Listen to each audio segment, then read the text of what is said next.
Hello all. Alright, today we're going to do an update on the environment. But first let's go over and get a Keystone pipeline update. Yes, the Keystone pipeline is in operation and has had its first leak. And what do I mean by that? Well, they haven't actually finished the Keystone pipeline up into Canada. However, they found a way to get around that by using other pipes and connecting into other oil pipelines, and they now can bring the tar sands oil down into the U.S. They can't get as much oil down through the skinnier pipes than what was planned with the Keystone. However, we do have our first leak. Let's go over to the board. So the total spill was 16,800 gallons that ended up spilling on the land, not in any water. However, because the water table, let's say, is down here, the land is up here, you've got fracking going on down here, and pumping fracking water up into the reservoir. Now you've got a big oil spill. You've got this big oil spill on the land, which is trickling down oil over the years down into the aquifer as well. Now the other problem is that TransCanada is the company that takes care of all these pipelines. Yes, here in the U.S. as well as in Canada. They say that the spill happened and then they were able to shut down the pipeline to keep more oil from spilling.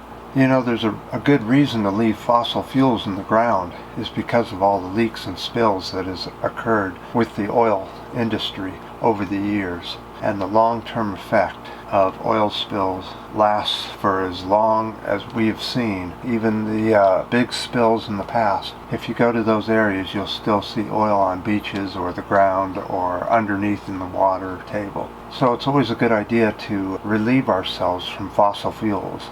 But I don't think we're going to do that because I don't see that there's any real alternatives for keeping our lifestyle the way it is here in the U.S. and around the world. It's just not going to be possible. There isn't any alternative that we can go to other than something that will allow us to have a small amount of electricity use, and that's about it.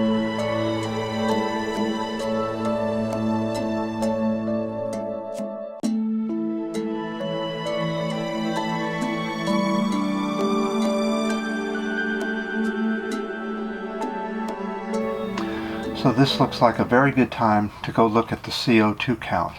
Okay, on April 7th, 2016, we had 407.74 parts per million. On April 7th, 2015, we had 404.65. Let's look at a graph of what's been going on since 2014. We'll start the CO2 count at 392. And we start going up. We're still in the threes. We're still going up. We're still in the threes. By 2015, we're just reaching the 400s. By 2016, we're at 407.74, highest we've ever been. That's getting way up there, people. Now, projected high for 2017 would be clear up here. It'd probably be 412 to 414. Something like that is what's projected. That is really climbing. There's a lot about CO2 that we don't really understand as humans yet. Let me just show you about isotopes. CO2 carbons are not all the same. There are different types. Let's go over to the board and I'll show you what I mean.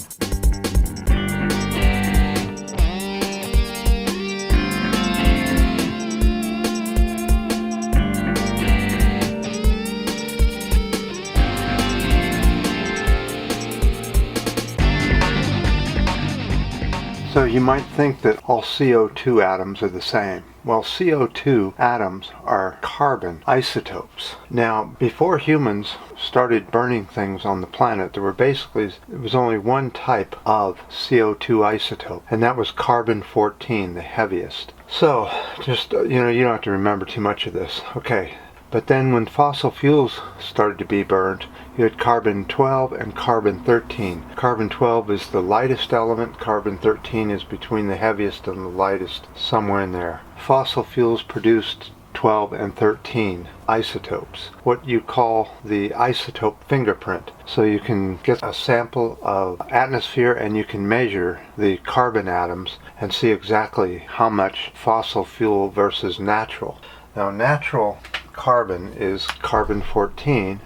Now what happens in a carbon cycle, right? You've heard about this, where one thing is going down and another thing's coming up, and it just sort of twirls around, and carbon goes into the ocean, comes out of the ocean, goes into the ocean, and has a cycle.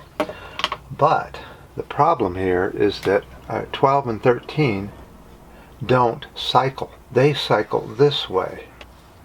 They just act like clouds and float around. So what's going on is that the carbon 12 and 13 is pushing 14, the natural carbon, down into the oceans.